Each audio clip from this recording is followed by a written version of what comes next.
बिल्कुल आप खामोशी का सुनेंगे, क्वेश्चन होगा यू कैन आस्क। सो आज का मल्टीपल विजन। सिमिलरली जैसे मैंने बोला कि एक सेल के दो सेल्स बनती है, this is called binary fission, और इसकी टाइप्स हमने डिस्कस की। अभी यही एक सेल में ले लो बेटा, यही सेल, इस सेल के अंदर एक ही न्यूक्लियस होता है, बाद में यही न्यूक्लियस डिवाइड करता है into many nuclei, daughter nuclei इनको बोलते हैं।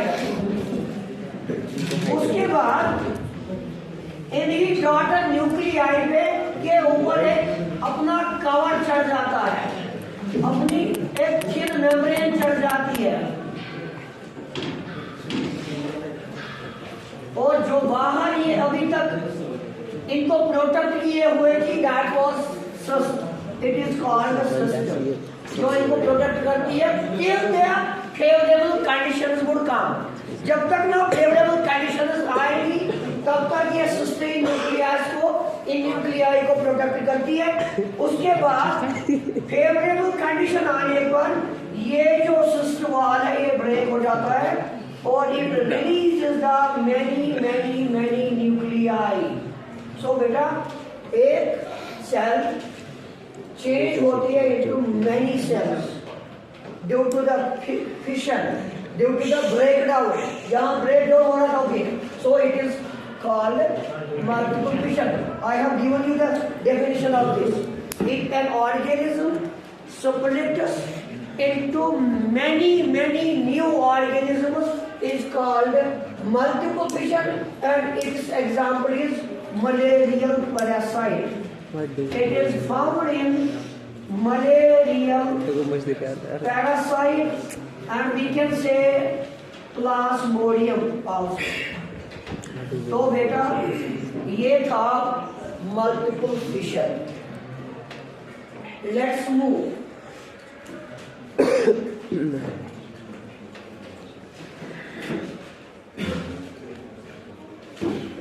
In this second part, we would be having another topic, another type of asexual reproduction, that's budding. जिगर, what is budding? बेटा मैं एग्जाम्पल से ही समझाऊंगा, बाद में इसके टाइप्स में और डिफिशिएंसी दूंगा। बेटा ये एक ऑर्गेनिज्म है,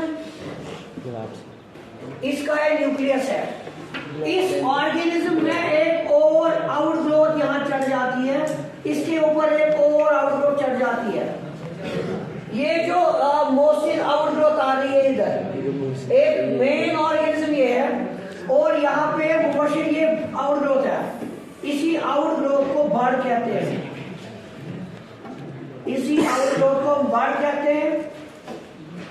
और जिगर मेरा क्या हो जाएगा बाद में, यही बड जब मैच्योर हो जाएगा, पुख्ता हो जाएगा, तब ये बड अपने इस पैरेंट, ये पैरेंट है इसका, इसी पैरेंट से डिटैच होता है, छिन जाता है और अलग अलग ऑर्गेनिज्म में चेंज हो जाता है।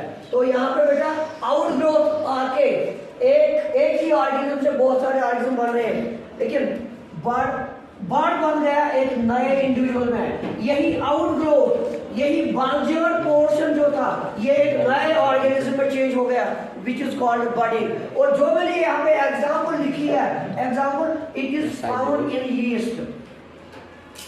यीस्ट जो होता है, yeast is a unicellular organism, unicellular organism. एक पॉइंट ये जिगर मेरा। So budding is the production of a new individual, formation of a new organism from an outgrowth or bud is called budding। तो यहाँ पे ये बड बन रहा है, ये आउटग्रोथ है, और यही आउटग्रोथ एक नए ऑर्गेनिज्म में चेंज होती है, इसी को हम बडिंग कहते हैं। अगर आपसे पूछा जाएगा कोई कि यूनिसेल्युलर में किस ऑर्गेनिज्म में बडिंग होती है तो आप यीस्ट की एग्जांपल देंगे। और अगर मैं हाइड्रा मल्टी सेल्यूलर की बात करूंगा तो मैं हाइड्रा एक ऑर्गेनिज्म होता है, यही हाइड्रा पैरेंट हाइड्रा इस तरह चेंज होगा बेटा। यहाँ पे इसी हाइड्रा का आउटग्रोथ निकल आएगा, दिस इज द बर्ड। जब बर्ड आएगा तो बेटा इसका न्यूक्लियस इस बर्ड में चेंज ट्रांसफर हो जाएगा, चेंज हो जाएगा। तो यहाँ पे एक आउटग्रोथ बन रही है तो क्या होगा बाद में अपना पैरेंट जो है ये अलग से रहेगा और इसका ये जो बर्ड है वो अलग डिटैच होके एक नए ऑर्गेनिज्म में चेंज होगा। यहाँ पे बेटा बर्ड से नई ऑर्गेनिज्म बनती है और या आउटडोर से नई ऑर्गेनिज्म बनती है जिसको हम बोलते हैं बर्डिंग। और it is found in multi cellular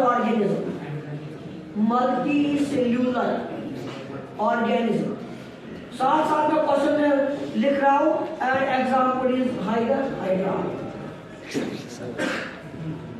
तो अगर आपसे पूछा जाएगा बर्डिंग इन यूनिसेल्यूलर तो यीस्ट की एग्जांपल दे दो, बर्डिंग इन मल्टीसेल्यूलर तो हाइड्रा की एग्जांपल दे दो। दोनों सूरत में रिजवान ये बर्ड आउटसाइड से ऑर्गेनिज्म है, this is outside organism and this type is called external budding. This type is called external budding. यहाँ पे बेटा बाहर बर्ड बन रहा है, बाहरी बर्ड बन रहा है और वही बर्ड चेंज होता है into new organism. This is called external budding. तो बर्डिंग के भी दो टाइप्स हैं जो मैंने आपको पढ़ाया, इट इज एक्सटर्नल बर्डिंग। और इसी तरह भी एक और ऑर्गेनिज्म मैं यहाँ पे बनाना चाहूंगा, इट इज कॉल्ड ओपालिना। एक ऑर्गेनिज्म होता है हाइड्रा ओपालिना, इस तरीके की स्ट्रक्चर उसके पास होती है विद द सीलिया। इस तरीके का ऑर्गेनिज्म होता है इट इज कॉल्ड ओपालिना।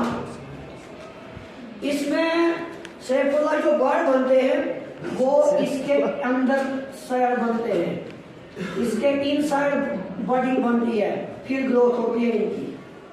तो birds are formed internally. This is called internal budding, and which is not in your syllabus. You can see this example in the 12th botany. So it was budding. Let us move towards the third type of asexual reproduction. Internal budding. Internal budding. याद रखना है, this is an extra point for you. ये हम 7th से पढ़ रहे हैं, 8th में भी पढ़ रहे हैं budding, but it was an external budding. और ये वाली बर्डिंग जो है ओपालिना में, दिस इज ये यहाँ पे अंदर ये बर्ड बन रहे हैं तो इसको हम इंटरनल बर्डिंग कहते हैं। अंदर एग्जाम्पल, अंदर type rather of asexual reproduction. अभी तक हाइड्रा हमने सिंगल पैरेंट का इस्तेमाल किया है, एसेक्सुअल में सिंगल पैरेंट इस्तेमाल होता है। सो बेटा स्पोर फॉर्मेशन में पहले बना दूं आपको एक एग्जांपल में लिखूं, बाद में ये समझाऊंगा मैं। एग्जांपल में लिखूंगा फंगस स्पोरेंजियम, इसकी एग्जांपल में दूंगा स्पोर कैसे बनता है। ये फंगस होता है सैफुल्ला, ये फंगस बिल्कुल इस तरह ग्रो करेगा। मान लो यहाँ पे एक फंगस है बिल्कुल स्फेरिकल बॉल जैसी, यहाँ पे इसके ऊपर और यहाँ पे एक और स्पोर। सर हमें सबसे पहले स्पोर समझाइए क्या होता है। स्पोर काट बनो, स्पोर बनो गाश में आइए, मैं लिख दूं यहाँ पे बेटा स्मॉल, मैं स्पोर की डेफिनेशन बोलता हूं, स्मॉल माइक्रोस्कोपिक। दूसरा पॉइंट रिप्रोडक्टिव यूनिट, इधर पूरा लिख, small microscopic reproductive unit. present inside the sac. Sac से बोहे की बना, sac से ठेलस की बना, sac से लिफाफस की बना.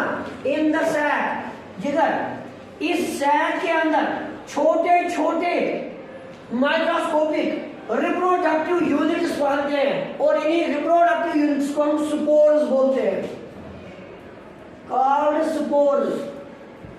और इधर ये जो सैक है, जिस सैक में ये बहुत सारे स्पोर्स है, मिलियंस, हंड्रेड्स, थाउजेंड स्पोर्स होते हैं, इसको स्पोरेंजिया बोलते हैं. Sporangia, sporangium. This sac and this is sporangia. Fungus का स्पोरेंजिया नाम है. यह बोहेरियम्स जिस कवर में ये स्पोर्स होते हैं उसको स्पोरेंजियम कहते हैं, सैक लाइक. और बेटा ये स्पोर्स एक कवर के अंदर होते हैं. तो यहाँ पे भी बना दो बेटा, इसमें भी बना दो, so that you can get a decorated diagram. इसके अंदर भी ये स्पोर है, ये हंड्रेड्स में होते हैं, थाउजेंड्स में होते हैं. इसमें भी एक ही प्लांट जब हाइडर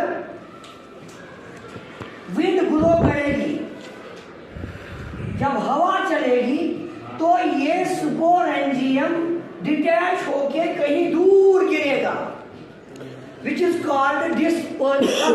उसको कहते हैं डिस्पर्सल. और किसने इसको डिस्पर्स किया? विंड ने. हम लिखेंगे डिस्पर्सल बाय विंड. तो बेटा ये स्पोर आके यहां पे गिर गया.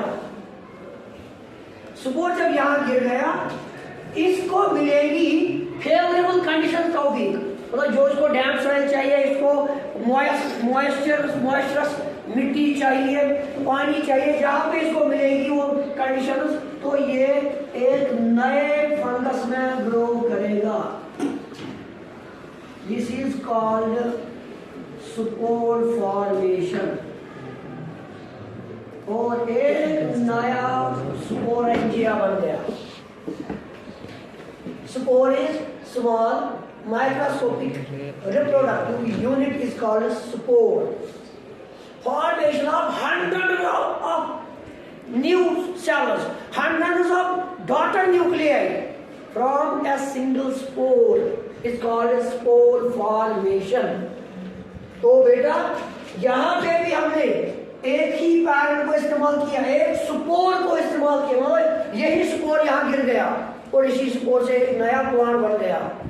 This is called spore formation और पाया जाता है फंगस स्पोरेंजिया में. दूसरा पॉइंट, अगर ये पानी से इधर डिस्पर्स हो गया, हम बोलेंगे उसको वाटर डिस्पर्सल. विंड से हो गया विंड डिस्पर्सल, वाटर से